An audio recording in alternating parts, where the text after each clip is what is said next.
kwa mchezo lakini pia hongera kwa performance nzuri ambayo umeonyesha. Mmeweza kupoteza kwa idadi kubwa ya magoli. Kwa hiyo mchezo ulikuwa kwa namna gani tofauti na ule ambao mlicheza mkiwa katika uwanja nyumbani? Kama ulivyosema, mechi ilikuwa so mbaya kipindi cha kwanza. Tulijaribu kufunga njia zao zote, lakini kipindi cha pili walikuja tofauti kidogo na sisi.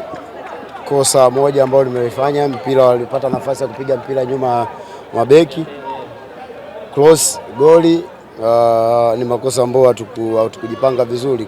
Kuanzia hapo mechi ikabadilika, wakawa na umiliki mzuri wa mpira, tukajaribu kidogo kufunguka, lakini wakati tukipata mpira, nafikiri goli la pili ni makosa yetu kwa na mpira sisi, kwamba funguka wakapata tena retration goli tena. Goli la tatu same, tulikuwa na miliki mpira sisi, tumepotezea mbele.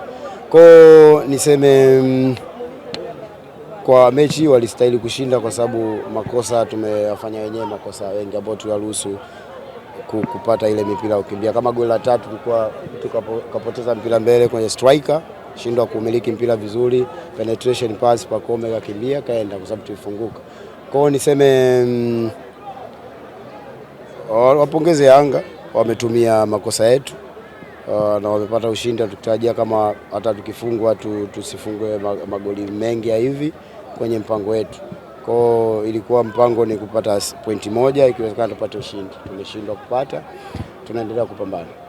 Pengine hasa Young Africans kwenye swala la ugumu kimbinu zaidi waliwazidi sehemu gani?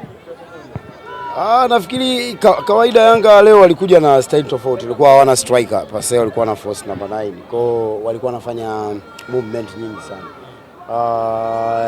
Kipindi cha pili ambacho walikuja kutunani, walimtoa Zuzua pembeni.